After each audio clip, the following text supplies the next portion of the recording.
Sejam bem-vindos ao podcast Deus e Débora, o podcast das boas notícias.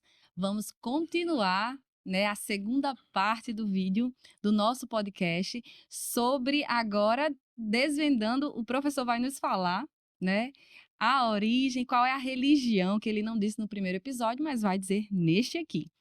E no último episódio, nós exploramos um pouco, a origem do anticristo, falamos muitas coisas legais.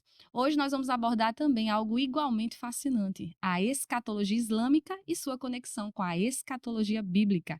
Além disso, nós vamos desvendar o grande mistério do 666.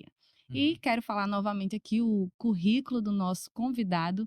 O Antônio Lira é autor da Escola Superior de Teologia Prática e do curso avançado de Escatologia 2.0, que já alcançou milhares de alunos em todo o mundo. Antônio também desenvolveu um método judaico de interpretação do Apocalipse, capacitando qualquer pessoa a interpretar o livro do Apocalipse em poucas horas.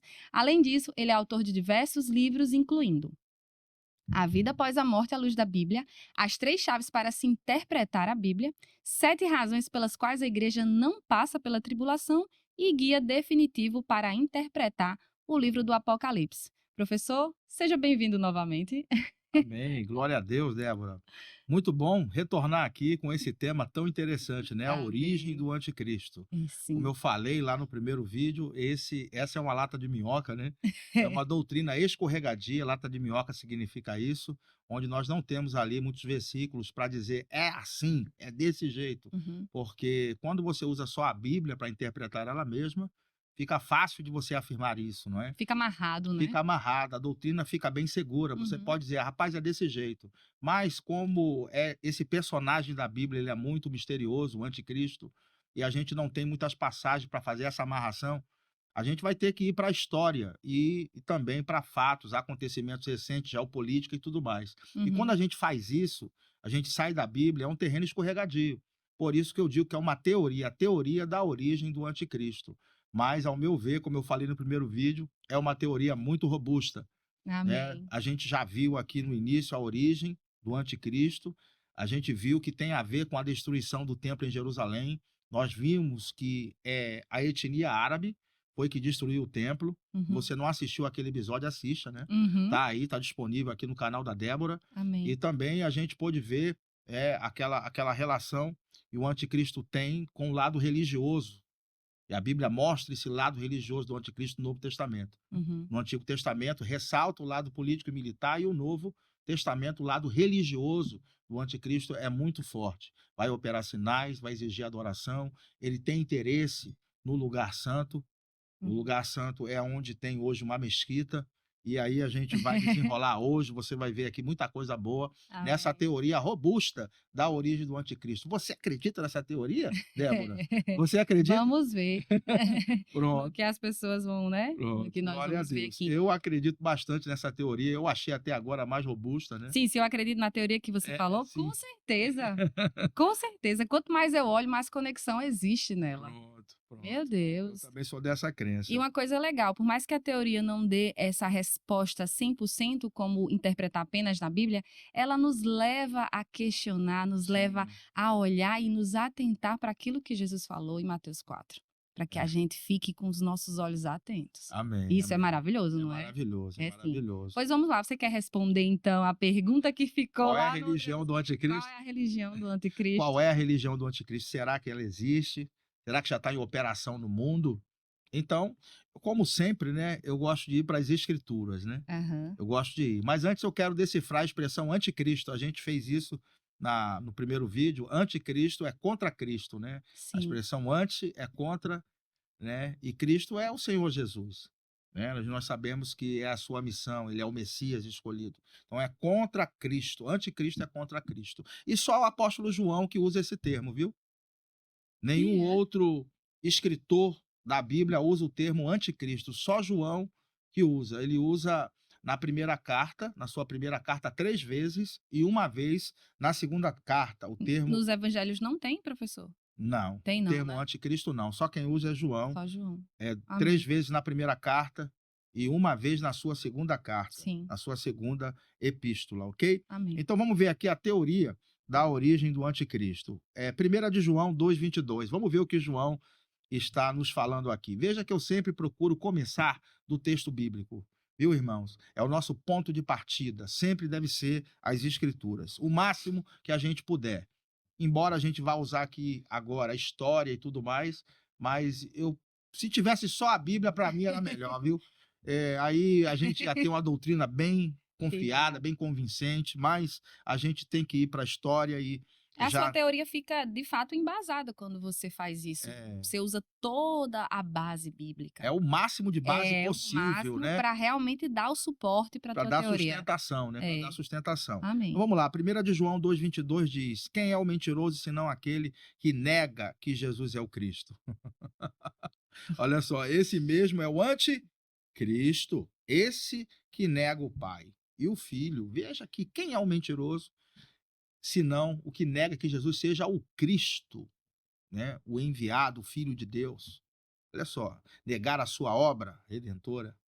Interessante, né? O 23. Qualquer que nega o Filho também não tem o Pai, e aquele que confessa o Filho tem também o Pai. Ou seja, para se chegar ao Pai é preciso e você creia no Filho, né? Jesus foi muito enfático nisso. Tem que crer naquele que me enviou. Ele não falou isso?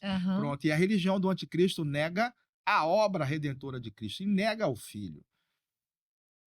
Me parece que essa religião específica, ela já existe e eu vou te revelar ela agora. Quer saber? A religião, na minha opinião, né, é uma teoria.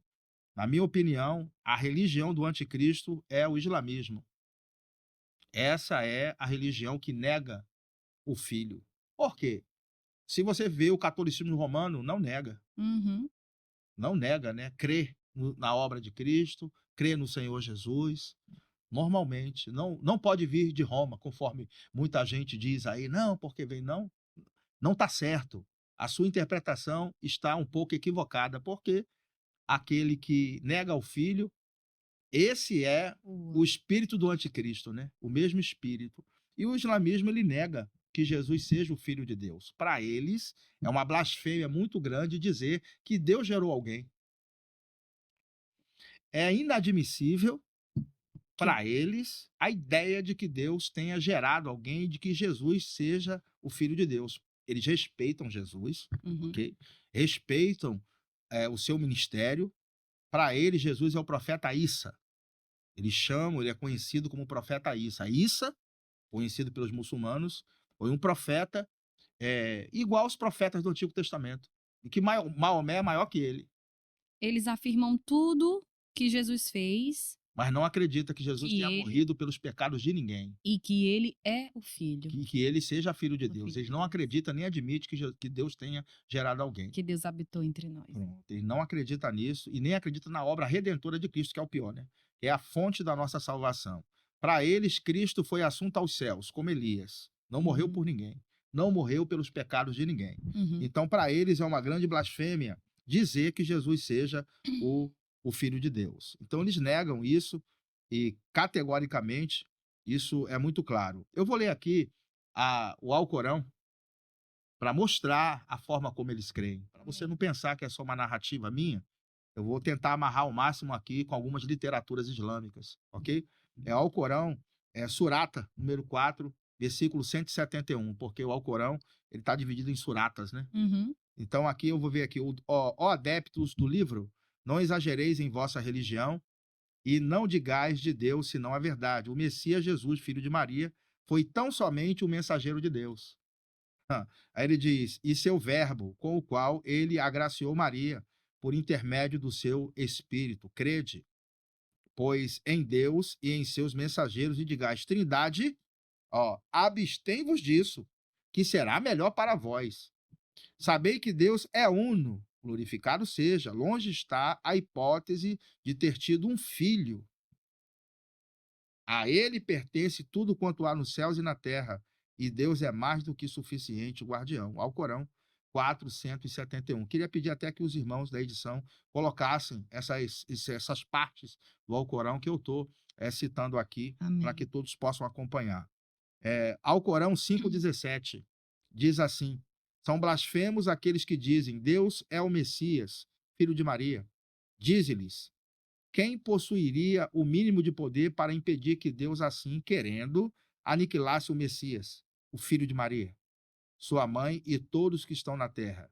Só a Deus pertence o reino dos céus e da terra, e tudo quanto há entre ambos. Ele cria o que lhe apraz, porque é onipotente. Ele diz que é blasfêmia dizer, né, que o Senhor Jesus, ele foi criado, né, por Deus.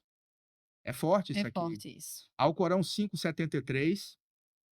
São blasfemos aqueles que dizem Deus é um da Trindade. E dizer que Jesus é Deus, né? Tá vendo? São Uhum. blasfemos, ele diz. Ele diz Portanto, Jesus. não existe divindade alguma além do Deus único, negando a divindade de Cristo, né? Uhum. Se não desistirem de tudo quanto afirmam, um doloroso castigo açoitará os incrédulos entre eles. Alcorão 5,73. O Messias, filho de Maria, não é mais do que um mensageiro do nível dos mensageiros que o precederam, e sua mãe não era sinceríssima.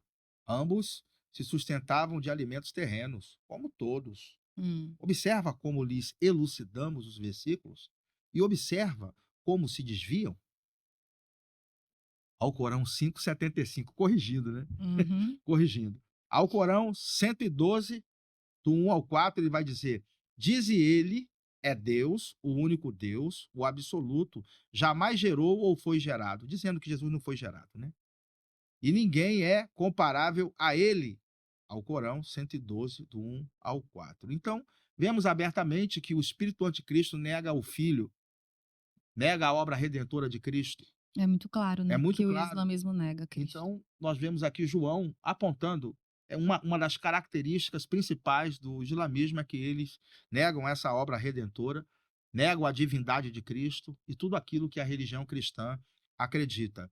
Agora, quando eu vi isso aqui, Débora, eu comecei a acreditar mais nessa teoria. É uma teoria muito robusta, viu, irmãos? Você pode ter até outras aí, respeito a sua teoria, mas Uhum. essa aqui é muito robusta desde o início até o final. Se você não assistiu outro episódio, assiste, porque ali a gente colocou os fundamentos e as bases para a gente nadar agora de braçada aqui nessa teoria. Olha, o islamismo é a única religião que mata por decapitação desde o século VII, do seu surgimento. Então, vou contar um pouco aqui a história do surgimento do islamismo, né? Então, o islamismo ele surge no século VII, mais ou menos ali, entre o ano 600 e o ano 610. Conta-se a história que Maomé, ele subiu num monte chamado Hira, e ali ele foi orar.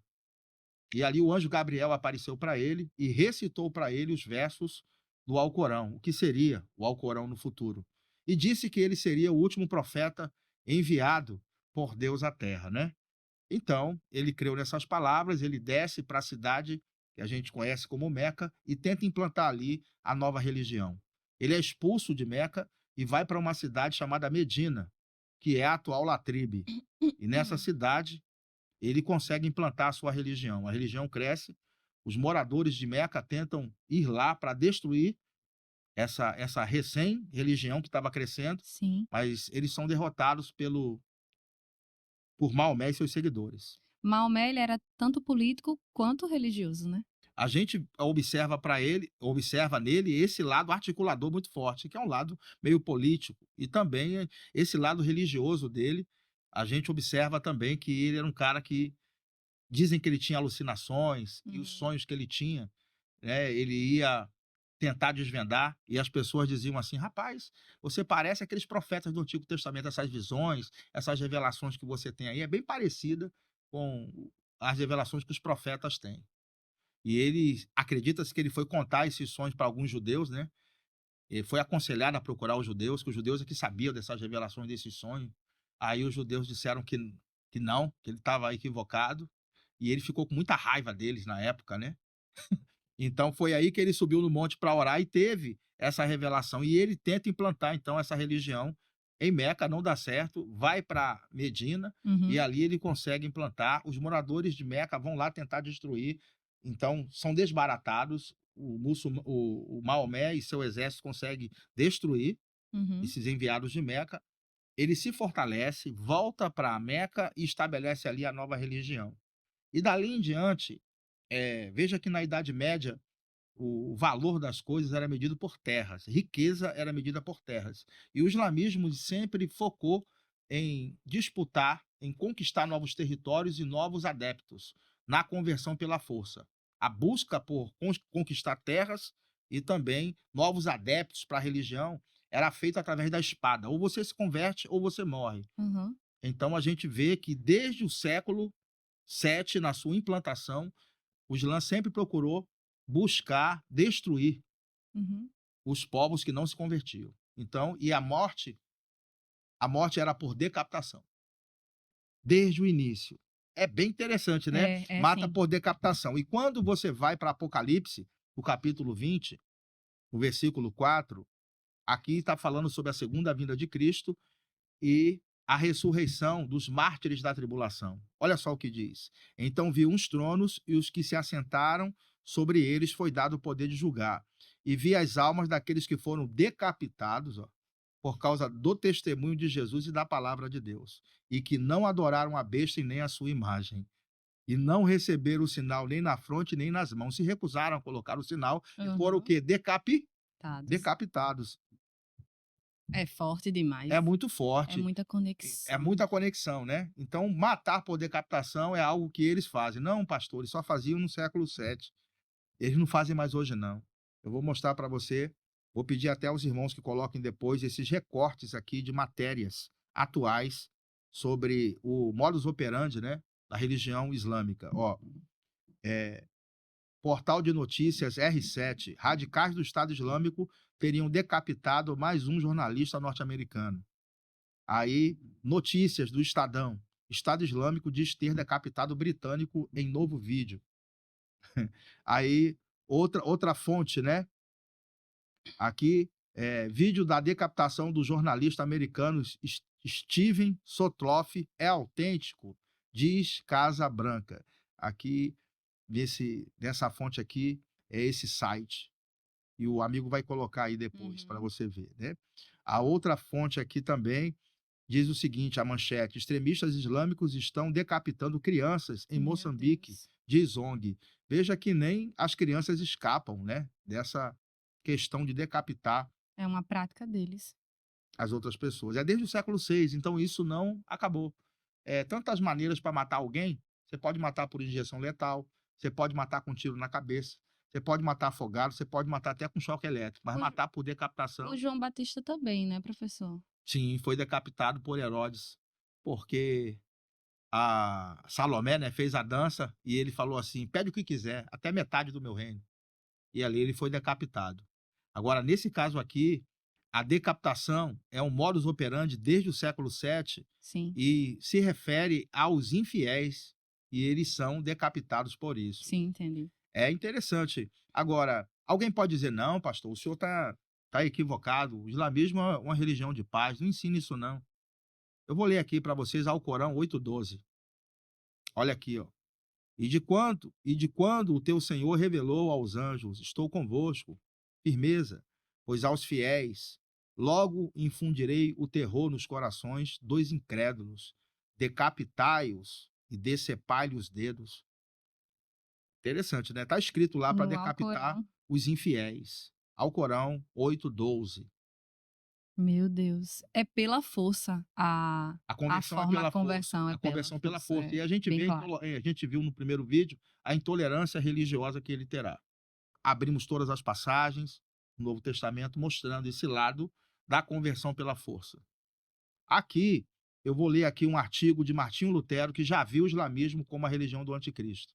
Então, não é só eu, não. Martinho Lutero já tinha visto algo interessante Uhum. no artigo tirado dos inscritos de Lutero, que tem por título A Guerra contra os Turcos. Nesse artigo ele diz o seguinte, abre aspas, eu tenho um livro de trechos do Corão de Maomé, o qual poderia ser chamado em alemão de um livro de doutrinas do tipo que chamamos de decretos papais. Quando eu tiver tempo, devo vertê-lo em alemão para que todos possam ver que livro sujo e ignominioso ele é. A princípio, ele, Maomé, louva muito Cristo e Maria como os únicos que foram sem pecado. E, no entanto, crê que Cristo não foi nada mais que um profeta sagrado como Jeremias ou Jonas. E nega que ele é o Filho de Deus, o verdadeiro Deus. Veja que Martinho Lutero tinha essa Perfeito. mesma visão, né? Aham. Além disso, não crê que Cristo seja o Salvador do mundo, que morreu por nossos pecados, mas que ele pregou para seu próprio tempo e completou a sua obra antes de sua morte, como qualquer outro profeta. Perfeito. Por outro lado, ele louva e exalta grandemente a si mesmo e gaba-se de ter falado com Deus e seus anjos, e que já que a obra de Cristo agora está completa, fora-lhe ordenado que trouxesse ao mundo a sua fé pela espada, e que se o mundo não estivesse disposto, que o obrigasse ou punisse pela espada. Há muita glorificação à espada nele, a fé e o Islã. Portanto, os turcos consideram seu Maomé superior e maior do que Cristo, pois a obra de Cristo terminou, mas a obra de Maomé ainda está em pleno vigor. A Perfeito. partir disso, qualquer um pode constatar que Maomé é um destruidor de Cristo, nosso Senhor. Destruidor de Cristo, opositor a Cristo, anticristo, né? E de seu reino. E se alguém nega no que tange a Cristo, que ele é o Filho de Deus e morreu por nós, e ainda vive e reina à direita de Deus, o que essa pessoa deixou de Cristo? Acabam-se o Pai, o Filho, o Espírito Santo, o batismo, o sacramento, o Evangelho, a fé e toda a vida e doutrina cristã, e restam apenas, ao invés de Cristo, Maomé e sua doutrina de feitos, sobretudo de espada. Essa é a doutrina principal da fé turca, na qual toda abominação, todo erro e todos os demônios foram empilhados em um só monte. Perfeitas palavras de Não é? Martinho Lutero. A gente Perfeito. está vendo aqui que ele fez a leitura que nós estamos fazendo hoje, olhando a religião do Islã aí como a futura religião do anticristo. Professor, só acrescentando, enquanto nós que somos cristãos, para sermos cristãos, precisamos nos arrepender e receber o sacrifício de Uhum. Deus por nós, o seu amor provado em Cristo. O dele, o islamismo é totalmente o contrário, onde impõe algo que você tem que Tem fazer. que fazer. É Com medo de muito, morte, por medo. é muito contrastante. É. É um Um é por medo e a contraste. outra é constrangido pelo amor. É, Uma constrange pelo medo e a outra constrange pelo meu amor. Deus, é muito É diferente. É diferente. muito diferente. É o É oposto. o É o oposto. anti. É o anticristo. É É o totalmente anticristo. contrário, né? É, É meu Deus. forte. É sim. Enquanto o Cristo morreu por nós, a religião, essa, né? Ela faz com que você tenha medo de morrer. É. É Enquanto um nós temos aceite por medo de morrer. nós temos o nosso Salvador que deu Morreu a por sua nós. vida por mim, É, enquanto do outro lado tira a vida para tentar converter. é, É diferente, é muito diferente.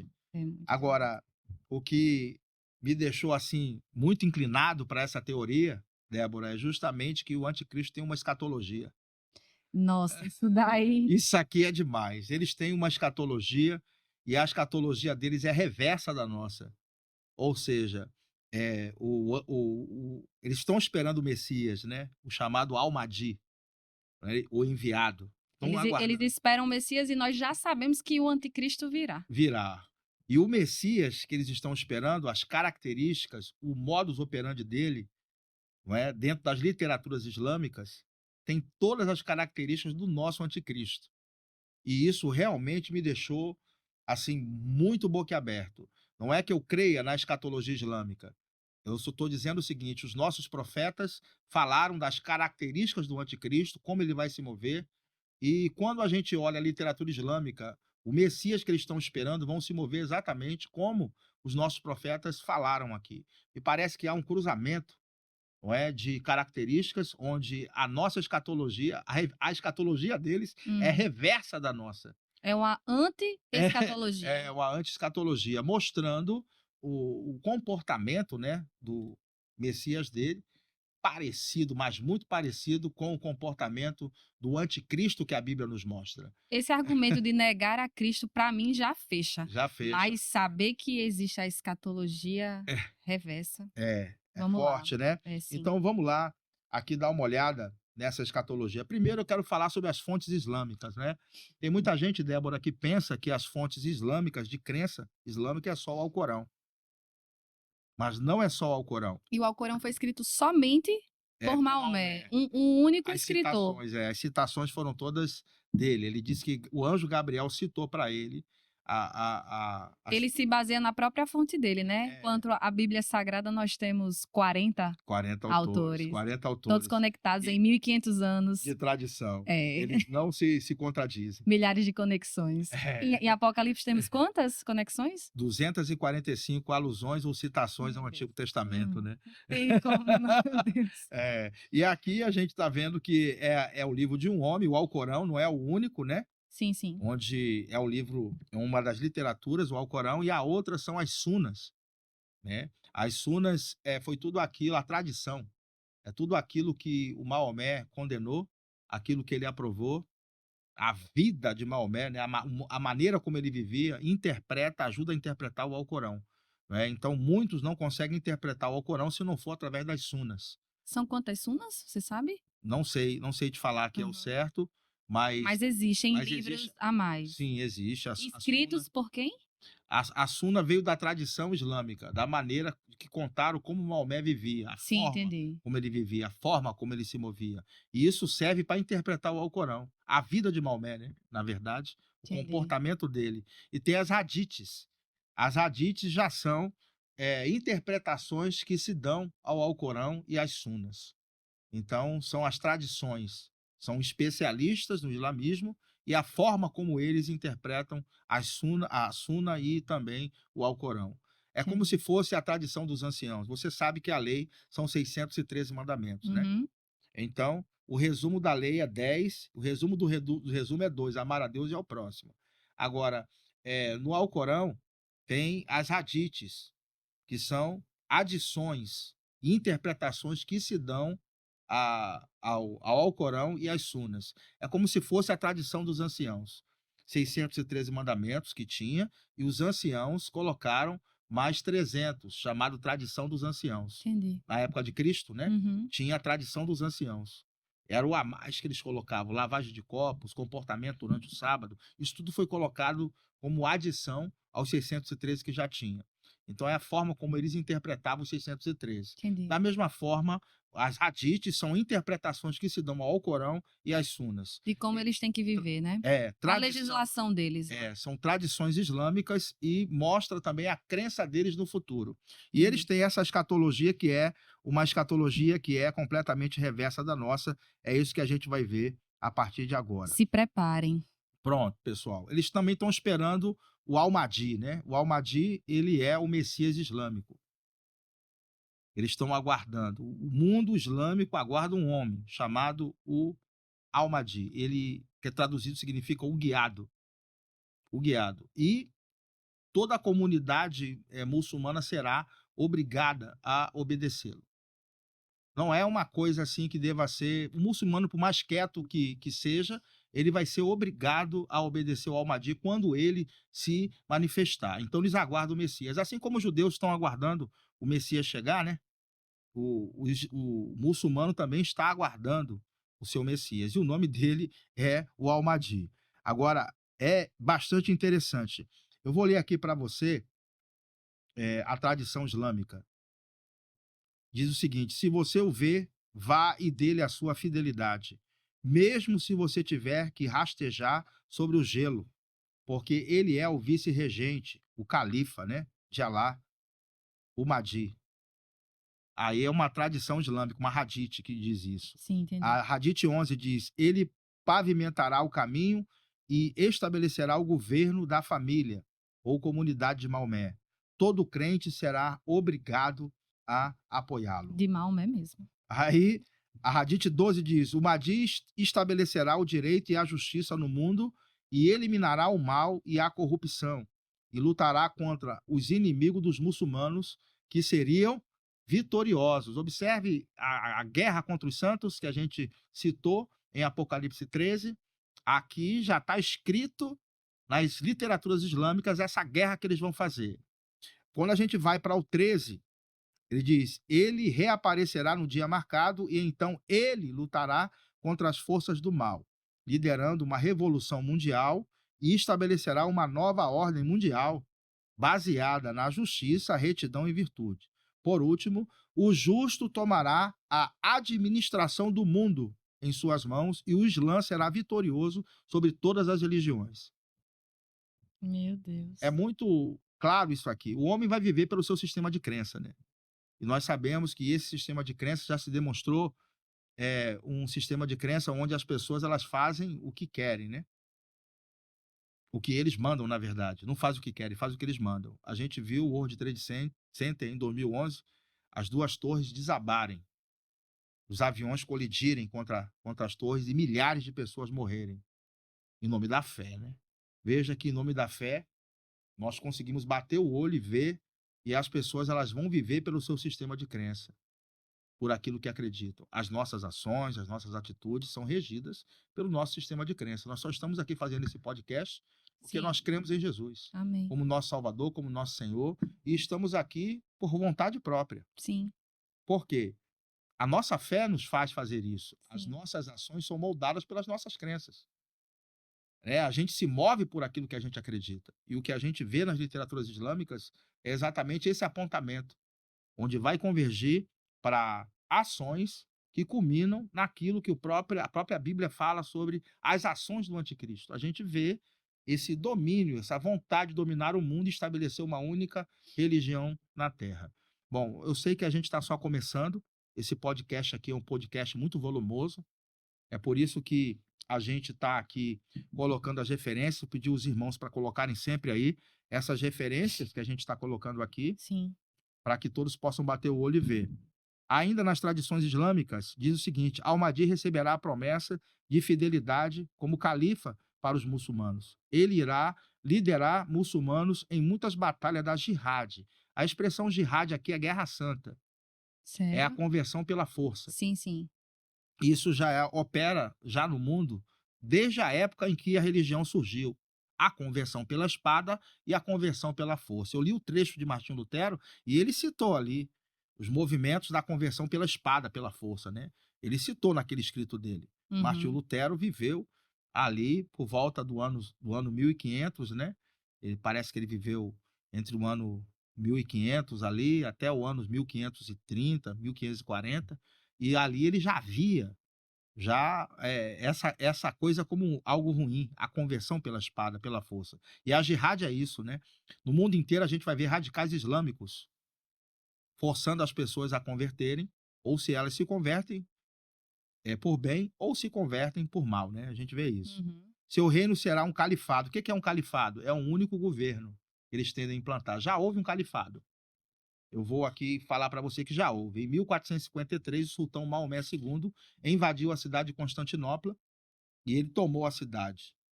E ali, a partir dali, começou-se um califado que durou mais de 400 anos. Ou quase 400 anos, né? Esse califado se estendeu do norte da África, parte do Oriente Médio, Ásia Menor, se estendeu por uma vasta região. E a ideia era atingir o mundo inteiro, né? Dominar o mundo inteiro, que culminou na Primeira Guerra Mundial. Quando você vai ver o fim da Primeira Guerra Mundial, esse califado ele não teve um poder que tomou ele. Sim. Veja que quando a gente vê a queda do Império Romano, aí, para quem estuda escatologia, gosta disso, né? A queda do Império Romano do Oriente, que foi dividido em duas partes, o Império Romano do Ocidente e do Oriente. O do Ocidente caiu em 476, e do Oriente caiu em 1453. Agora, as pernas de ferro da estátua de Daniel, lá no final é barro com ferro, né? Você sabe disso. Houve um prolongamento natural. O califado se estende, então, até o final da Primeira Guerra Mundial. Todos os impérios, começando Império Babilônico, Império Medo-Persa, Império Grego, Império Romano e Império Otomano, né? Todos os impérios que foram vindo, um foi tomando o outro, mas do Império Otomano não veio o outro tomar ele. Simplesmente aquilo foi ferido e ele descansou. É por isso que Apocalipse 13 fala de uma cabeça que teve uma ferida mortal e foi curada. Porque ninguém tomou ele, aí ele ressurge de novo, tá entendendo? Então, é por isso que Meu Deus! ressurge novamente. Ressurge Porque novamente. eu prestei atenção nessa parte do atenção, né? Só não A perguntei. ferida mortal foi curada, né? Eu não ia nem falar, estava nem previsto, porque isso aqui já é um estudo mais aprofundado que a gente dá no nosso curso. Onde a gente interpreta o final do capítulo 17, a segunda parte do 17 e também o 18, para fechar a profecia. Então veja como a gente consegue encaixar perfeitamente essa questão. não é? Onde a gente vê aqui essa literatura islâmica colidindo diretamente com as escrituras. Então, o califado é isso, governo único na terra. E vai ser implantado com as leis islâmicas, né? Que ele chama de Sharia. Sistema de leis islâmicas, né? Sendo implantado. Então, eles estão aguardando o Al-Mahdi, que é o enviado, o Messias que eles estão esperando, e quando ele vier, ele vai implantar o califado na terra. Essas são as promessas. É massa isso aqui, né? É demais. Vamos ver aqui mais alguma coisa para a gente poder trabalhar.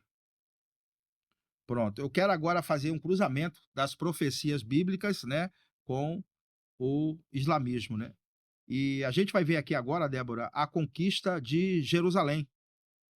A conquista de Jerusalém. Vamos cruzar aqui o que Jesus falou em Mateus 24. Sim. Né? Mateus 24, na segunda parte, ele vai falar sobre alguns sinais finais que antecedem a sua vinda. E ele vai falar sobre o cerco a Jerusalém.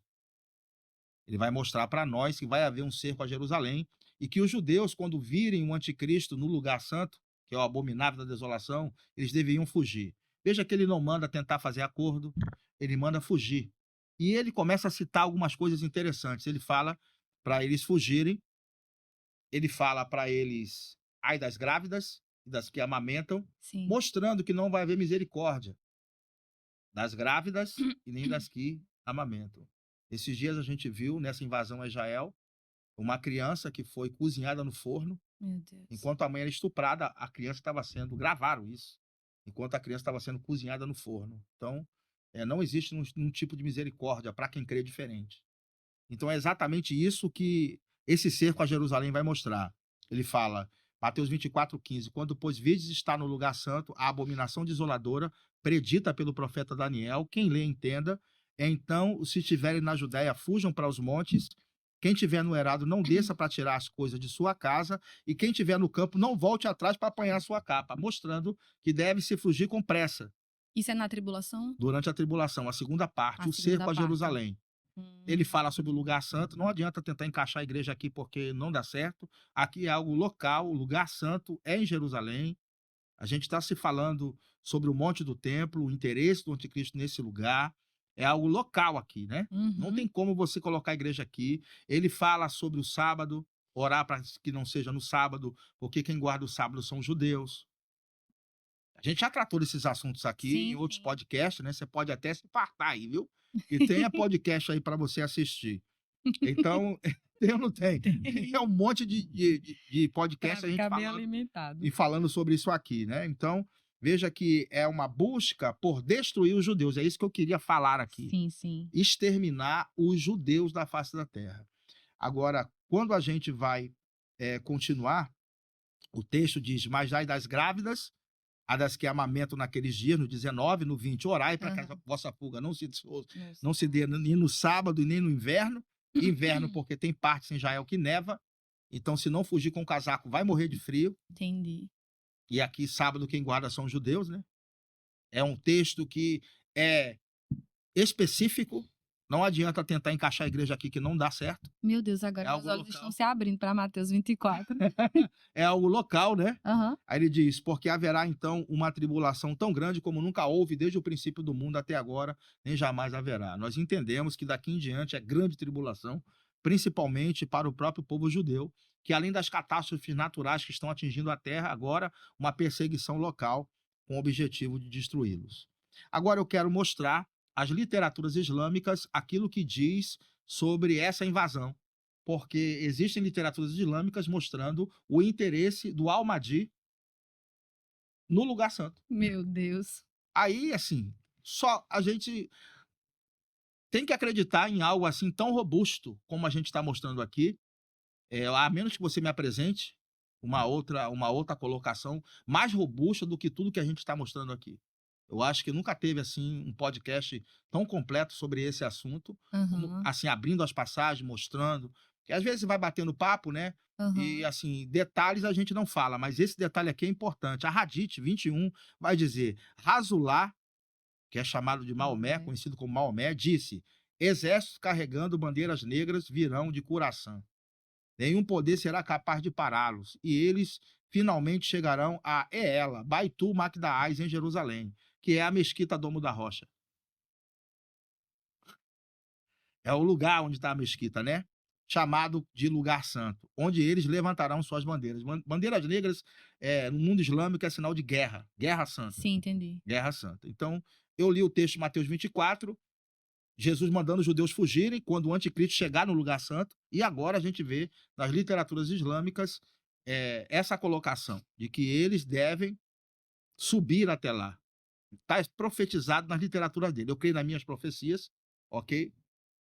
Naquilo que os profetas falaram, nas escrituras. Sim. Mas é bem curioso entender que o anticristo tem um papel a cumprir deles.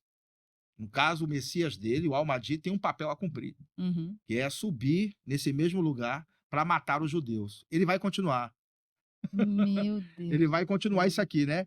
Aí ele diz o seguinte no 22, o Mahdi será vitorioso e erradicará aqueles cães e porcos. Cães e porcos, né? Porcos é como os judeus são chamados, conhecido pelos muçulmanos, né? Ele diz, e ídolos desse tempo, até que haverá novamente um califado baseado na profecia, como declara o Hadith.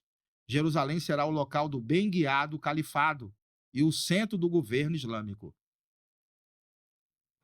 Tá aí a resposta. Que será encabeçado pelo Imã Al-Mahdi. Ou seja, o lugar da onde Jesus deve governar. Agora, a gente vê que existem profecias islâmicas dizendo que o Al-Mahdi vai governar de lá. Isso é na Hadith dos muçulmanos. Na Hadith dos muçulmanos. Aí, isso irá abolir a liderança dos judeus, ó, tirar os judeus de cena e colocar um fim à dominação dos satãs, que cospem o mal nas pessoas e causam corrupção na terra, fazendo os escravos de falsos ídolos e comandando o mundo com leis diferentes da Sharia, que é a lei islâmica, e do Senhor dos mundos. Meu Deus. É muito forte, né? Sim. Aí, na 23, continua. O profeta disse, a última hora não viria sem os muçulmanos lutarem contra os judeus. E os muçulmanos os matarão, até que os judeus se esconderão atrás de uma pedra ou uma árvore. E a pedra ou árvore diriam, muçulmano ou servo de Alá, aqui está um judeu atrás de mim, venha e mate-o. Mateus 24. Né? Mateus 24, né? Interesse em subir do Al-Mahdi vai ter que ir lá, tem que estabelecer o califado a partir de lá, o centro religioso será de lá, na crença deles, a gente sabe que isso aqui não vai acontecer, vai acontecer até certo ponto, se isso aqui está colidindo certo e a gente fazendo o cruzamento certo, no final Jesus volta para impedir a destruição dos judeus, o final da tribulação, e aí colide mais ainda com a esperança messiânica nossa, né? De que o nosso Cristo virá na sua segunda vinda e vai governar a partir de Jerusalém. É por isso que dois personagens aqui são interessantes. Um é o Al-Mahdi e o outro é o falso profeta. E a gente vai falar nele um pouco mais para frente. Ainda tem mais, viu? É forte, né? É sim. Aí, existe, na verdade, um período de tribulação de 7 anos, a gente sabe disso. E Daniel, capítulo 9, vai mostrar para nós um acordo de 7 anos. Daniel 9, né? Ele vai dizer, 27, e ele fará, ele quem? O anticristo, né? Um pacto firme com muitos por uma semana. Uma semana aqui, a palavra semana... Né? A palavra semana aqui é Shabua, que significa períodos de 7. Pelo contexto aqui, são 7 anos, né? Então, e na metade da semana, ou seja, 3 anos e meio, né? Conforme a gente tinha calculado, né? Ele diz... Na metade da semana, ou seja, com 3 anos e meio, ele vai fazer cessar o sacrifício e a oblação. Isso aqui é culto judaico sendo interrompido pelo anticristo. E sobre as asas das abominações virá o assolador. Ou seja, ele vai assolar os judeus, né? E até a destruição determinada, a qual será derramada sobre o assolador. Ou seja, Cristo volta para destruir o anticristo. É isso que essa profecia fala.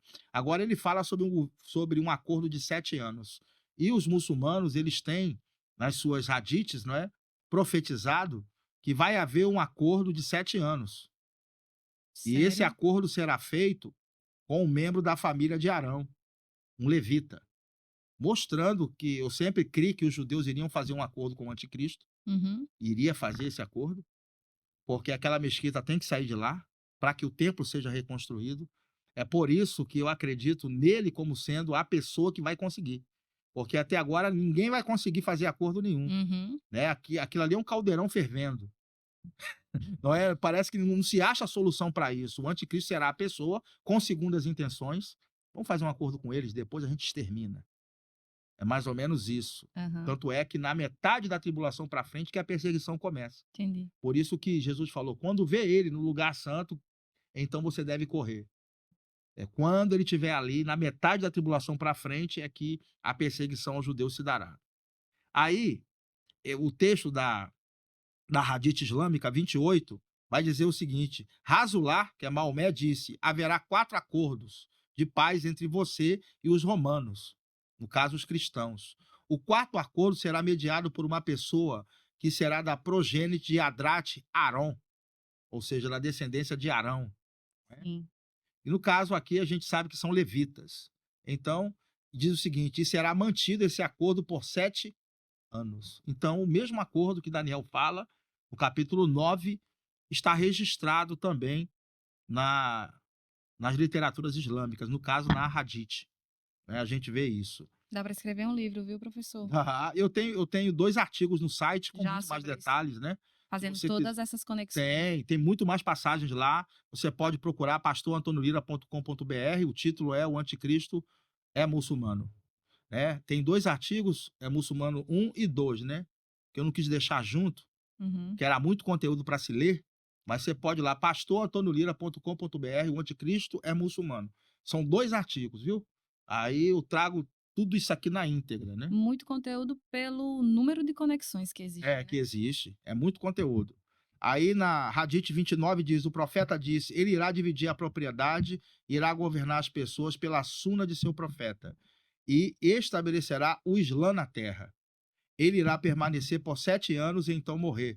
E os muçulmanos orarão sobre ele. De novo, o acordo de 7 anos. O que a gente consegue ver, os 7 anos de acordo sendo repetido aqui em outra Podia palavra, ser né? 8, 9, mas é 7 também. Sete É anos. 7. É É interessante isso 7. aqui, né? É demais. Pronto. Aí, a gente vai ver agora, os muçulmanos creem em partes da Bíblia, a gente sabe disso, né? Em partes da Bíblia eles creem, aquelas que convêm para eles. É, o estratégico, né? Pronto. Algumas coisas eles consideram como profecia. Alguns profetas, né, ali, como Isaías, como Jeremias, até Jesus é considerado um profeta para Uhum. eles, né? O profeta Issa. E aí, tem algo curioso que eu gostaria de mostrar, né? É o seguinte: o cavaleiro do cavalo branco de Apocalipse 6, a gente sabe, já estudamos aqui, É e o ele é o antigo. anticristo, né? Porque ele tem um arco sem flechas. Jesus não se apresenta no livro assim. Jesus se apresenta como aquele que tem uma espada afiada em sua boca para com ela ferir as nações. O anticristo aqui, ele se apresenta com um arco e sem flechas, mostrando que na primeira fase da tribulação ele vem com a falsa paz. Outro ponto importante é que Jesus, ele é vencedor. Nosso Cristo é vencedor. Esse aqui está tentando vencer. Tem uma coroa e saiu vencendo e para vencer. É diferente. Aham. Está tentando conquistar. Não é? Então nós sabemos que o primeiro cavaleiro que sai no Apocalipse é o anticristo. Nós temos isso como certeza. Sim, sim. E se eu te disser que nas literaturas islâmicas eles apontam o cavaleiro do cavalo 6 como o Al-Mahdi? Aponta. Na Hadith 32, veja, eu vejo o Mahdi registrado no livro dos profetas. Por exemplo, o Apocalipse diz, Ele cita o nosso livro. cita, eles creem em partes Sim, entendi, mas eu não da sabia Bíblia. citar o livro mesmo, né? Pronto. Então, aí na Hadith 32 ele vai dizer, um dos intérpretes islâmicos, ele diz, eu vejo o Mahdi registrado nos livros dos profetas. Por exemplo, o Apocalipse diz, e eu vi e contemplei um cavalo branco. Ele que estava sentado nele veio adiante, conquistando e para conquistar. Ele diz, no 33, é claro, e esse homem é o Mahdi, que cavalgará o cavalo branco e Ele julgará mesmo pelo Corão. diz. Ele mesmo diz. E que vai cavalgar com cavalo branco e julgará pelo Corão, com justiça, e com quem estarão homens com marcas de prostração em suas testas, marcas em suas cabeças, por se curvarem em oração com suas cabeças ao chão 5 vezes por dia. E o muçulmano tem marca de prostração, né? Chega a dar um calo na testa. Se você procurar na internet, você vai ver, né? Então ele mesmo já está dizendo, esse aí é o Al-Mahdi, o cavaleiro do cavalo. Aqui não precisa nem fazer muita coisa, né? Só É, ler mesmo. é. Meu Deus. Também Daniel 7 vai falar que quando ele vier, né, o anticristo vai mudar as leis e os tempos. Uhum. Isso aqui é importante. As leis vai mudar de que forma? Existem passagens, né, nas literaturas islâmicas que ele vai estabelecer a Sharia. A gente já leu aqui. A Sharia é uma lei só no mundo todo. E mudar os tempos se refere à mudança de calendário, porque os muçulmanos, o calendário deles é lunar, é de 360 dias. É diferente do nosso. E o principal dia de oração dos cristãos, por exemplo, que a gente vai à igreja é o domingo, né? E Aham. os judeus, o principal dia é o sábado. E os muçulmanos é a É na sexta-feira. E sexta. vai estabelecer a sexta-feira. Por isso que diz, vai mudar os tempos e as leis. É forte isso aqui, né? Meu Pronto, eu Deus. quero falar agora sobre o falso profeta. Esse cruzamento aqui eu acho bastante interessante. Eles acreditam que Jesus, ele não morreu pelos pecados de ninguém. Isso aqui a gente já falou. Sim. Que ele não é o filho de Deus, mas eles acreditam que Jesus é um profeta chamado Issa, né? E Jesus não morreu, ele foi assunto aos céus e voltará na época do Mahdi, ou seja, para nós aqui na época da tribulação. Ele vai voltar como radical islâmico. Jesus volta como radical islâmico, onde, quando ele vier, ele vai convencer os cristãos de que eles estão errados. Né? Ele vai convencer eles: olha, para Aham. vocês estão errados. Vocês precisam mudar a crença de vocês. Vocês precisam corrigir isso. E ele vai, então, convencer as pessoas a seguir o Mahdi. Então, isso bate certinho com o falso profeta, porque Claro. a gente leu em Apocalipse 13 que esse é o trabalho do falso profeta, né? Conduzir as pessoas ali a adorarem o Almadi. E aí, a gente vai ver o seguinte, e ele vai vir o seguinte, vai vir na época que o Almadi aparecer, olha só como Uhum. Jesus vai voltar do céu. Sim. Nesse mesmo momento, Alá enviaria Cristo, filho de Maria. Ele irá descer na Torre Branca da mesquita do lado leste de Damasco, vestindo 2 peças, levemente tingidas com açafrão, e colocando suas mãos nas asas dos 2 anjos. Quando ele baixaria sua cabeça, cairiam gotas de suor de sua cabeça, e quando ele subiria, gotas como pérolas se espalhariam vindas dele. Aí, o que acontece? Aí ele fala assim, ó, nesse tempo, Jesus desce ao encontro do exército Mahdi, Aham. que estará se preparando para a batalha. Será logo antes da hora da oração. Muçulmanos ainda estarão se preparando para a batalha, formando as fileiras, e certamente na hora da oração chegará então Jesus, filho de Maria, e ele vai descer para apoiar o Al-Mahdi, né? Aí, se a Hein? gente for Meu olhar bem, Deus. Mateus 24, Jesus falou que iam surgir falsos profetas. Uhum. Não falou? E que Falou. enganaria até os escolhidos? E Isso. nós estamos percebendo, então, que eles estão aguardando Jesus voltar também. Mas o Jesus voltando como radical islâmico do reinado do Mahdi. Ele desce do céu para apoiar o Mahdi. Entendi. O que se enquadra perfeitamente na figura do falso profeta, indo adiante do Nossa. anticristo, fazendo os sinais. Aqui, ó, aqui na parte 10, né, dessa hadith, diz: confirmar que ele está vivo, ele quando vier, ele vai confirmar que está vivo e não morreu, e ele não é Deus ou o filho de Deus, mas meramente servo de Alá, né? Escravo e mensageiro de Alá. E Issa, que é Jesus, né, Uhum. irá testemunhar contra aqueles que o têm chamado de filho de Deus, os cristãos, e aqueles que têm desmentido ele, os judeus, no caso. Meu Deus do Ou seja, vai céu. se voltar contra os judeus. E ele irá pessoalmente corrigir as deturpações e as interpretações erradas a seu respeito. Ele irá afirmar a verdadeira mensagem que ele trouxe em seu tempo, como um profeta, e que ele nunca disse ser o filho de Deus. Meu Deus. Posteriormente, ele irá reafirmar em sua segunda vinda o que ele profetizou em sua primeira vinda, trazendo testemunha para o selo dos mensageiros, profeta Maomé, no caso. Em sua segunda vinda, muitos não muçulmanos irá aceitar Jesus como um servo de Alá Todo-Poderoso, como um muçulmano e um membro da comunidade de Maomé. É forte, né? Agora, vamos ver aqui as palavras, né, de um intérprete islâmico por nome Al-Saadri Mutahari. E da mesma forma, anuncia essa mesma expectativa. Ele Sim. diz: Jesus irá descer do céu e irá abraçar a causa do Mahdi. os cristãos e os judeus irão vê-lo e reconhecerão a sua verdadeira condição. Os cristãos abandonarão a sua fé na sua divindade. Por isso que Jesus falou que, se possível fora, enganaria até os escolhidos, né? Porque o que que acontece que eu tô vendo aqui? Pega tudo que é verdade, inverte Sim, para tentar para convencer. tentar convencer. Você entende? É forte isso aqui, É né? muito forte, É porque muito coloca forte. tudo. Jesus, os cristãos colocam tudo, até o cavalo. Até o cavalo. Aí no 13, né, ele vai dizer: o profeta disse, não há profeta entre eu e ele, que é Jesus. Ele irá descer para a terra, ele irá quebrar a cruz, ou seja, exterminar o cristianismo, matar suínos, que são... Quebrar a cruz. Quebrar a cruz, é. Quebrar a cruz é matar, é exterminar os cristãos mesmo, né? Uhum. Matar suínos, que são judeus, no caso, o muçulmano chama judeus de porcos, né? Uhum. E abolir a jizya. Jizya é um imposto que é pago por não muçulmano. Todo não muçulmano que mora no país muçulmano tem que Sim. pagar um imposto chamado jizya.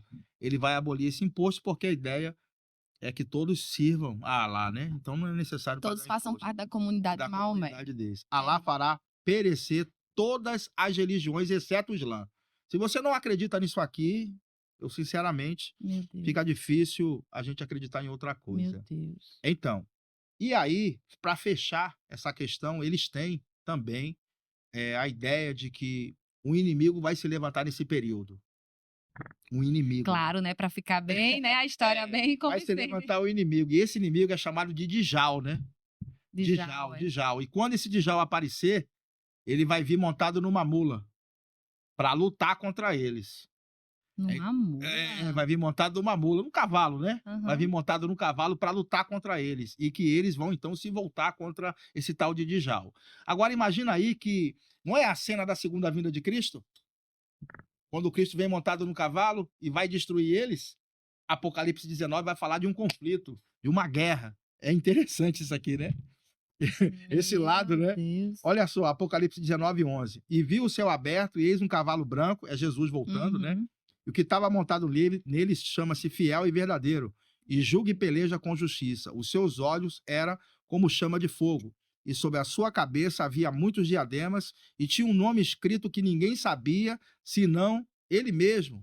Estava vestido de um manto salpicado de sangue, e o nome pelo qual se chama é o Verbo de Deus. Aí ele vai dizer: seguiam-nos os exércitos que estão no céu, em cavalos brancos, vestidos de linho fino, branco e puro. Isso é a igreja voltando com Jesus no final da tribulação. Aleluia. Da sua boca saiu uma espada afiada para ferir com ela as nações, e ele as regerá com vara de ferro, e ele mesmo é o que pisa o lagar do vinho, do furor da ira do Deus Todo-Poderoso.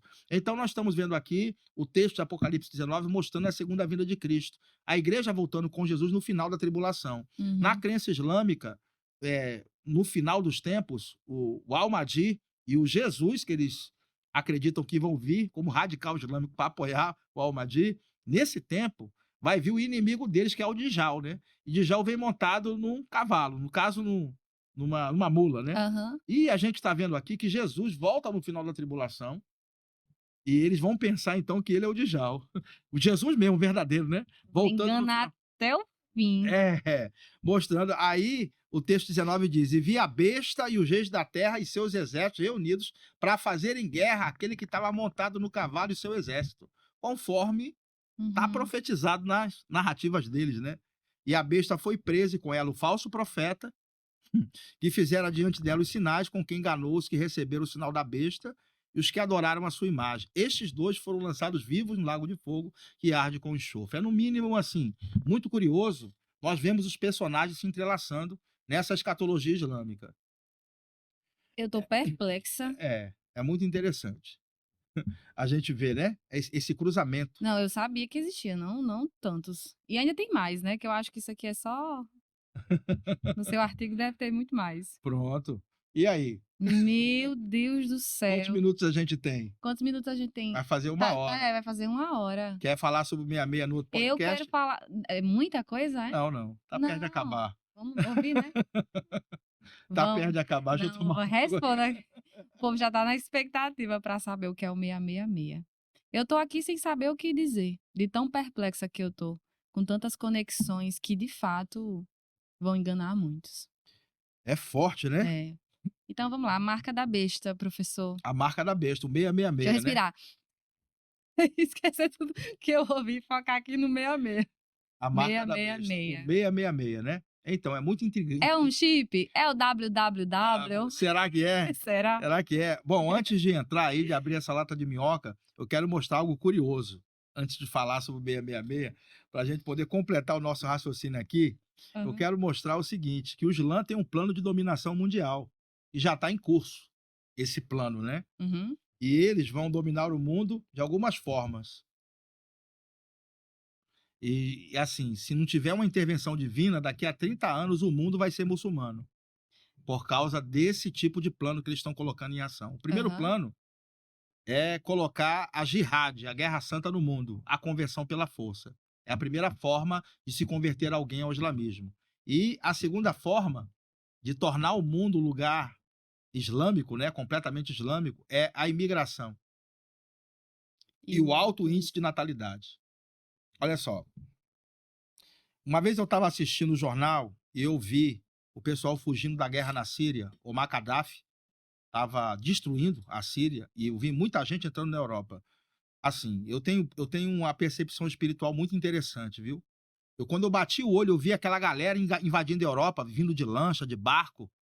Dentro do meu espírito, assim, eu falei, rapaz, está tendo um movimento no mundo espiritual muito forte. Eu percebi que aquele não era um movimento comum, aquela galera invadindo a Europa. Eu falei, rapaz, olha só, eles vão morar na Europa. Imagine a quantidade de muçulmano que não está fugindo, que não está entrando ali. Eles vão começar, então, a implantar sua religião lá. É exatamente isso que a gente vê. Existem pessoas fugindo hoje de conflitos em várias localidades do mundo, fugindo para lugares mais seguros. Grupos terroristas se levantam, como Boko Haram, como a Al-Qaeda se levantou um período, né? Agora o Estado Islâmico, que é outro grupo terrorista terrível. Então, os conflitos são estabelecidos no lugar e as comunidades muçulmanas estão indo para outros lugares, migrando principalmente para a Europa. Isso é muito comum.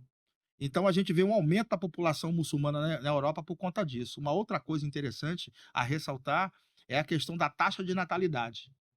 Porque especialistas dizem, né, que para uma cultura desaparecer, basta que os casais tenham menos de 2 filhos por casal, né? Cada casal precisa ter no mínimo 2 filhos para a cultura se para a manter. cultura se manter. Se tiver menos do que isso, em poucos anos, cerca de 25 anos, aquela cultura desaparece.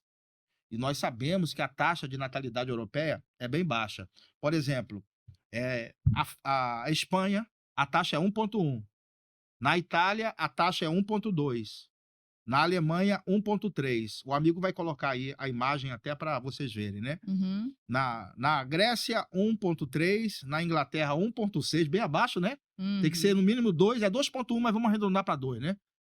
E na França, que é a maior taxa de natalidade, é 1,8. Então, isso aponta para um desaparecimento da cultura europeia nos próximos anos. Todas estão abaixo de 2, todas elas. Agora, vamos ver aqui, ele vai botar a imagem para você ver. A taxa de natalidade na França é 1,8 de casais franceses. Agora, vamos ver de muçulmano, é 8,1. É o quê? É 8,1. 8,1. 8,1. É 5 vezes mais, né?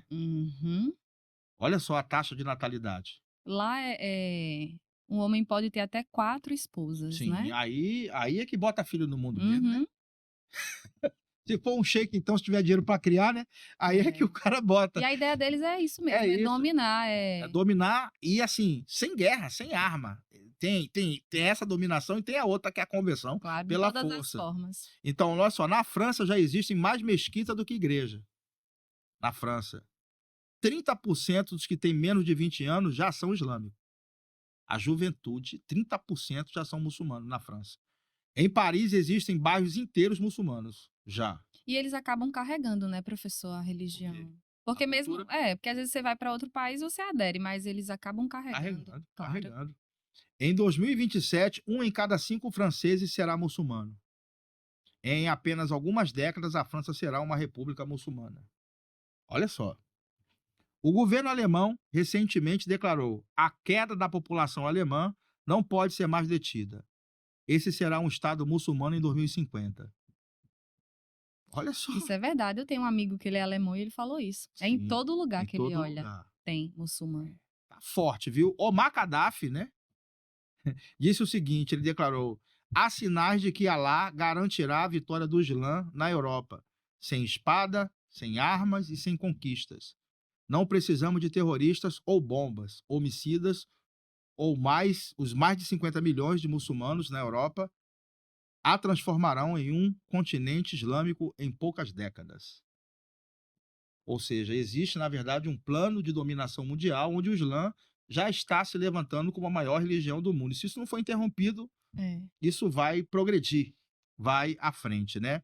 Eu quero mostrar aqui, antes de mostrar o 666, porque tem muita coisa, né, pra gente falar. Antes de mostrar o 666, uma curiosidade sobre os cavalos do Apocalipse, né? Nós sabemos que o primeiro cavalo é branco, que sai, né? O primeiro cavalo, o segundo é vermelho, o terceiro é preto, e o quarto cavalo, nas traduções que a gente tem, é amarelo, que aparece amarelo. Mas é interessante que a palavra lá é cloros, que é verde. No original, a palavra é cloros. E por que esses caras colocaram amarelo? Porque eles acharam estranho. Cavalo branco tem, cavalo preto tem, cavalo vermelho tem, mas verde? Eles acharam estranho, então não traduziram como verde. A mais próxima aqui que a gente vai ver é o que a versão inglesa da King James traz como a pale horse, né? Que é cavalo pálido.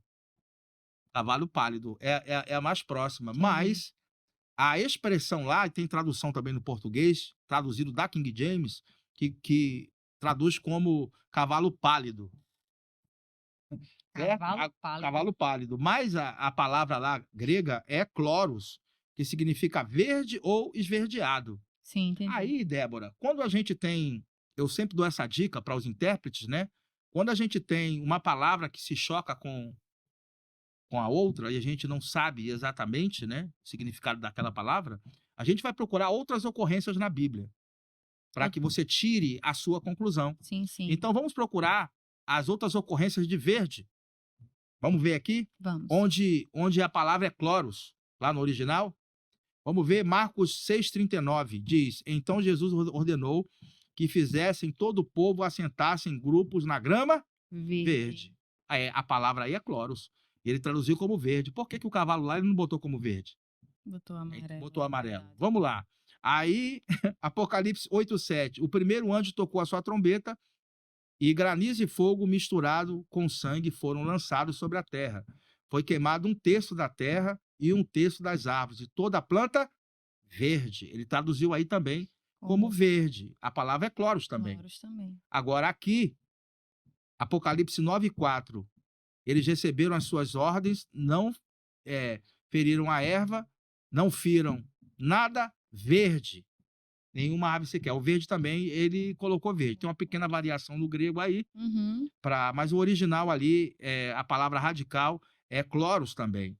Então, por que lá botou amarelo? Porque eles pensaram, não existe cavalo verde, então vamos botar amarelo pálido. Que coisa, aí distorce, né? Aí distorcer, não foram fiéis ao original, né? Mas a gente aqui, quando a gente estuda, a gente consegue achar. Verde, que Deus sabe porque é verde. Essas questões. João que escreveu, né? Foi João que escreveu. Ele sabe. Agora, sabia que branco, vermelho, preto e verde, se aí é verde, não, são as cores do Islã? Bota aí essa imagem pro pessoal ver. Essa imagem aí, pessoal ver, né? Branco, vermelho, preto e verde são as cores predominantes do Islã. Inclusive as bandeiras aí de países muçulmanos, todas carregam essas três cores. Esse é muito forte, isso aqui, viu? Meu não é Deus por acaso, né? Céu. Isso aqui não é por acaso. As cores dos cavalos, tu acha que foi por acaso? Não, isso aqui foi colocado realmente para a gente poder estar interpretando as coisas, né? É muito forte. É por isso que é uma teoria muito robusta. Por mais que você possa ter sua opinião a respeito, claro, mas ela é uma teoria bastante robusta. E o 666? E o 666? Pronto. Será que é o chip para a gente terminar aqui essa live? Esse podcast, né? Então, será que é o chip? Muita gente dizia que era o código de barra antigamente, né? Antigamente era o código de barra. Era mesmo o código de barra. Era? Aí depois passou a ser o chip, né? Aí, ultimamente, tem gente que defende que é o www. Tem outras pessoas que disseram que era até o Pix. O Pix. O Pix, né? Ixi. O Pix. Então, 666. então, cada hora é uma coisa. Tô curioso. Então, o que é a marca da besta, né? Então, aqui é uma teoria também, né? Uhum. A gente está trabalhando aqui com teoria e volto a repetir, quando a gente trabalha com teoria, a gente não está só com a Bíblia, a gente não tem 100% de certeza, não tem como a gente afirmar, é desse jeito. Se fosse só a Bíblia, eu poderia afirmar. Uhum. Como a gente vai usar fontes externas, a gente tem usado aqui, isso é uma teoria, ok? Uhum. Acredite você nela ou não. Mas eu quero mostrar aqui o que eu acho que deva ser, o que eu vi de mais assertivo no tocante à questão da marca da besta. Vamos ler o texto? Apocalipse 13:16 diz: e faz que a todos, pequenos e grandes, ricos e pobres, livres e servos, e seja posto um sinal na sua mão direita ou nas suas testas, para que ninguém possa comprar ou vender, senão aquele que tiver o sinal, ou o nome da besta, ou o número do seu nome. Aqui há sabedoria. Aquele que tem entendimento, calcule o número da besta, porque é o número de um homem. Seu número é 666. 666. Então, muita gente vai falar sobre o chip, né? Por exemplo, defende que é o chip. Que não vai dar para comprar nem vender, aí o povo já pensa que é um chip. Que é um chip, né? Com todas as suas informações bancárias e tudo mais. Aí muita gente diz que só vale se for colocado na mão direita ou na testa, senão o chip não pega. Não, isso é mentira. O chip vai pegar em qualquer lugar do corpo. Pode botar até na sola do pé, que ele vai pegar. Isso é uma mentira. E não vai ser nada que vai ser colocado ali sem a sua consciência. A pessoa que está colocando o chip, ela sabe exatamente o que aquilo significa. Na verdade, ela está escolhendo a religião do anticristo. Ela está escolhendo, é uma questão de fé. Não é só, na minha opinião, né? Na minha humilde opinião, é uma questão de fé, de crença. Porque a pessoa pode botar, aí, rapaz, eu não sabia, botei enganado, agora eles têm todas as minhas informações, agora eu vou ter que comprar e vender, eu vou estar dentro do sistema deles, isso foi algo enganado. Não, vai ser algo consciente.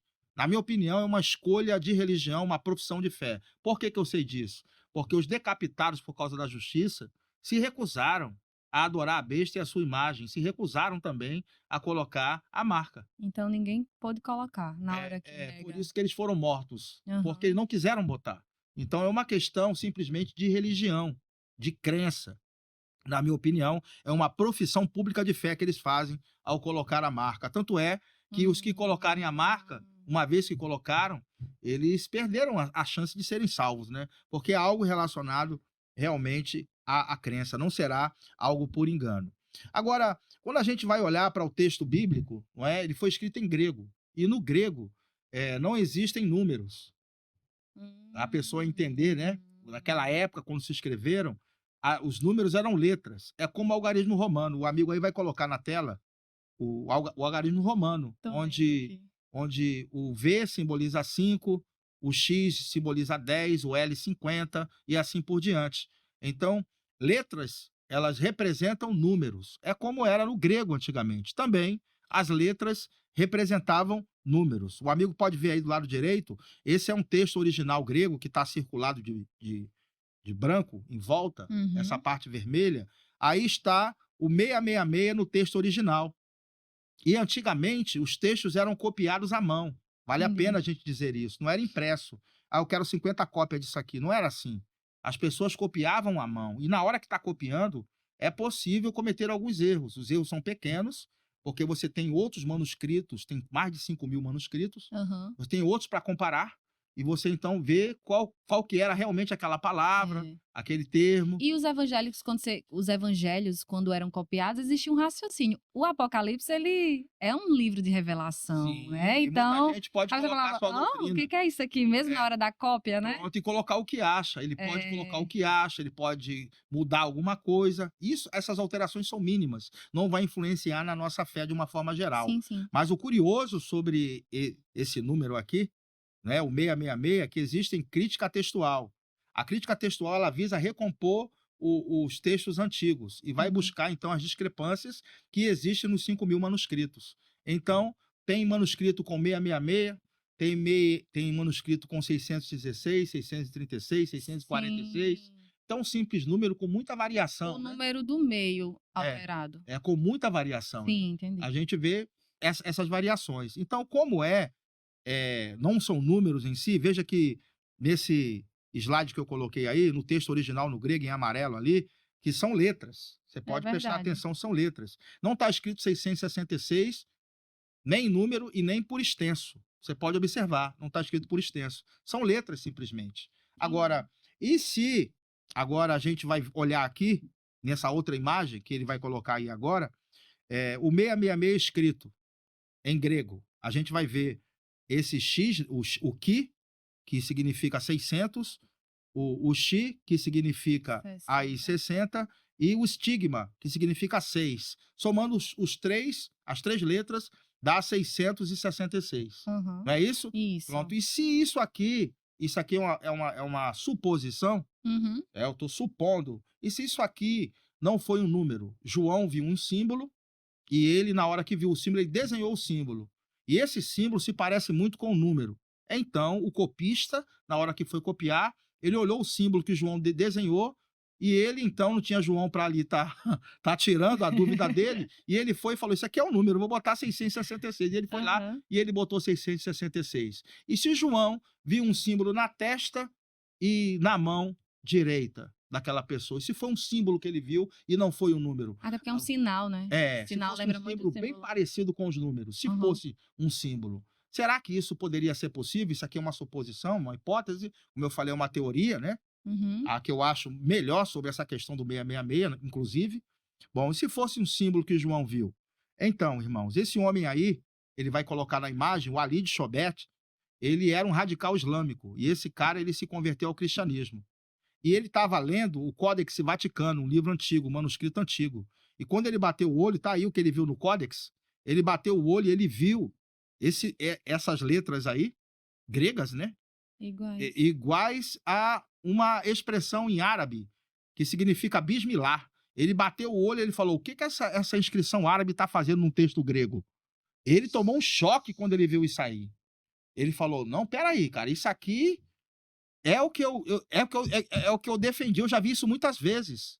Ele, do mundo islâmico, como radical islâmico, ele bateu o olho e falou, isso é um símbolo que significa Bismillah, em nome de Alá. E é exatamente o que a gente vai ver no outro quadro que ele vai colocar aqui em cima. Veja, você passando aí, veja a letra grega embaixo, o 666 embaixo, no primeiro quadro. E em cima você vê duas espadas cruzadas, né?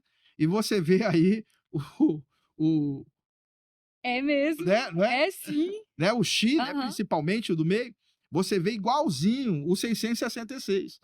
Você vê que não tem muita diferença. Você batendo o olho, você vê. É bem possível que João viu esse símbolo, que significa em nome de Alá, né? A Bíblia em Apocalipse vai dizer calcule, mas pode ser interprete, né? Vai depender, porque calcule é a palavra grega, psephizo. E ela pode ser traduzida como a ponte, defina. Sim, o contexto é que vai definir. Analise de onde vem. De onde vem, porque é uma palavra polissêmica, ela tem muitos significados. O contexto é que vai dizer. E a tradução é?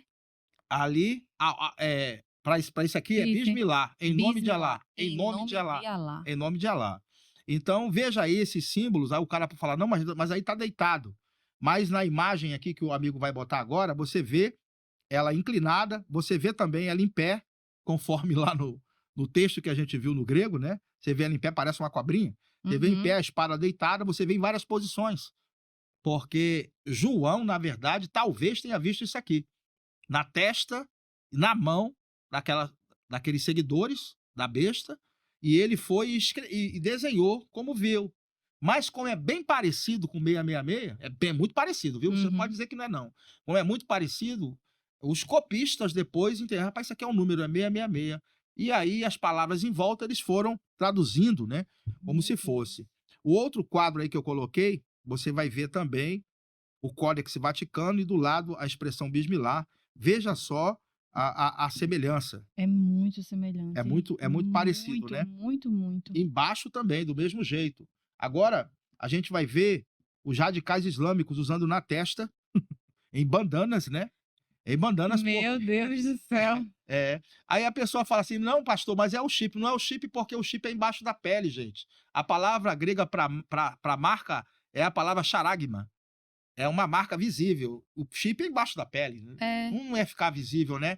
Aí tem que ser E é algo um visível. sinal. O sinal vem da palavra símbolo, vem do... Charagma pode ser distintivo, pode ser marca, pode ser um sinal mostrado fisicamente, uma tatuagem, pode ser algo visto que você consegue ver. Aham. É por isso que aí a gente está mostrando as bandanas escrito Bismillah aí na testa deles, né? Você pode prestar atenção. Tô Eu vou vendo. aproximar mais. Ó o Bismillah aí, ó. A bandana na testa escrito. É bem provável que o João tenha visto isso aqui. E aí Meu Deus do ele céu. escreveu, ele desenhou o símbolo e entenderam então que era um número e colocaram um número. Essa é a teoria melhor que eu já vi. Se você tiver uma melhor que essa, Não. você diga, porque essa aqui é demais. Tá vendo aí É as muito, imagens? muito, Os muito. amigos estão colocando aí para você ver também, ó. Olha aqui na testa. Os radicais usando Na testa. na testa. Na testa é o que a gente mais vê aqui, né? Olha só. Em amarelo. Agora a gente vai ver como ficaria o texto se isso fosse um símbolo, considerando, não é, Sim. que não era o número, era a expressão Bismillah, considerando isso. Vamos ver aqui como ficaria as outras palavras para encaixar? Vamos ver a palavra calcule, que é psefiso, e a palavra número, que é aritmo. Sim, o que eu falei, né? Aritmos, né? Vamos ver aqui como ficaria no original. O irmão pode colocar também essas definições aqui para eles verem. A palavra calcule, no grego, é psefiso. Pode ser contar com seixos, computar, calcular, avaliar, ó, dar voto a alguém, colocar um seixo na urna. Também pode ser decidir pelo voto, apontar, indicar ou definir, né? Pode ser apontar, indicar e definir. Tudo bem? Calcule. O cara colocou calcule porque ele entendia que era um número. Mas se não for um número, pode caber também apontar, indicar Sim, ou definir, não sendo um número, né? Claro. Na suposição, claro. Aí a palavra número é a palavra aritmo. Ela pode ser um número, pode ser fixo ou definido, um número indefinido, ou também pode ser uma multidão. Quer dizer que a palavra número pode ser uma multidão. Pode se interpretar como sendo uma multidão. E se a gente, então, substituir as palavras calcule por aponte ou defina, e se a gente substituir a palavra número pela palavra multidão, ou uma multidão, e substituir o 666 por Bismillah em nome de Alá, como ficaria, então, a tradução do texto de Apocalipse que a gente viu, 13 e 18? Vamos ver? Vamos. Aquele que tem sabedoria, defina a multidão da besta, porque é a multidão de um homem, e a multidão é Bismillah, em nome de Alá. Ou a multidão vem em nome de Alá. Meu Deus. Bom, essa aqui é uma teoria Realmente é uma teoria... bastante robusta, não é? A gente não pode dizer assim, é desse jeito, porque eu tive que sair do texto bíblico, né? Eu não gosto muito de fazer isso, mas Mas são muitos apontamentos. são, desde o início, São sim. é uma teoria daquelas, São viu? muitos calcules, apontamentos, né? Definições para que a gente olhe, observe e veja que de fato É no mínimo curioso, viu? E dá para você desconfiar. Eu só acendi a luz aqui, se você quiser procurar mais, né? Você pode seguir buscando saber mais sobre isso, né? Pesquisar um pouco mais, mas eu acho uma teoria muito robusta. Eu pararia naquele ponto ali que negar a Cristo. Negou a Cristo. Qual é a religião que nega ele? Porque você vai olhando os versos do Alcorão, vai analisando e de fato eles falam a história de Jesus nasceu de Maria, né? Mas a cruz foi simulação. Então eles negam o cerne do evangelho. E aí tem a escatologia. Aí tem um número. Olha, eu não sei não, viu? Eu concordo com essa teoria, realmente fantástica. Eu não tinha visto essa parte ainda não, do 666.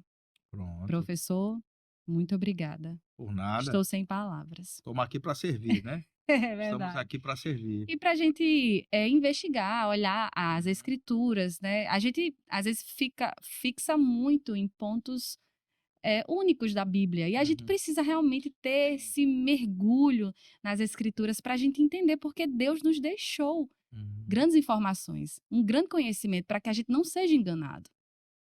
Amém? É forte. É forte demais. Glória a Deus, professor. Muito obrigada. Amém. Se você quiser, né, conhecer mais sobre esses assuntos, tem um canal, é PR Antônio Lira. Você pode estar acessando lá, tem centenas de vídeos para você assistir. Tem um site, pastorantoniolira.com.br. Ali tem muitos artigos, inclusive sobre o muçulmano. O anticristo é muçulmano, tem 2 artigos lá para você poder Se ter debruçar. isso de uma forma mais elaborada, né, mais elucidativa, com muito mais argumentos, muito mais passagens. Uhum. E aí você pode estar visitando o site, vai ser bênção para a tua vida, com certeza. Débora, muito obrigado, né, Eu mais uma agradeço, vez, por ceder professor. para nós esse espaço. É sempre bom voltar aqui e com assuntos assim bem interessantes para o nosso público, né. É uma honra te ouvir, é uma honra aprender com Amém, você. Eu saio daqui diferente, amém, certeza, com o conhecimento que me chega e com vontade de estudar mais, de entender mais aquilo que Deus deixou escrito para nossas vidas, amém. né? Que Glória a isso aqui é a Deus. nossa vida, É. aqui é o nosso lar, né? Hum, E o Senhor, ele nos provou o seu amor enviando Jesus. É o amor dele que nos sim. atrai. E isso é a verdadeira liberdade de um Amém, ser humano. Amém, professor. Muito amém. obrigada. Eu espero que você tenha recebido, que você tenha aprendido muito. Escreve aí nos comentários e também no curso de teologia do professor, que eu já estou inscrita. Olha, é só bênção. Se você realmente tem sede da palavra, mergulhe, porque o Senhor, ele fala, viu? Amém. Ficamos por aqui com mais um podcast Deus e Débora e até a próxima.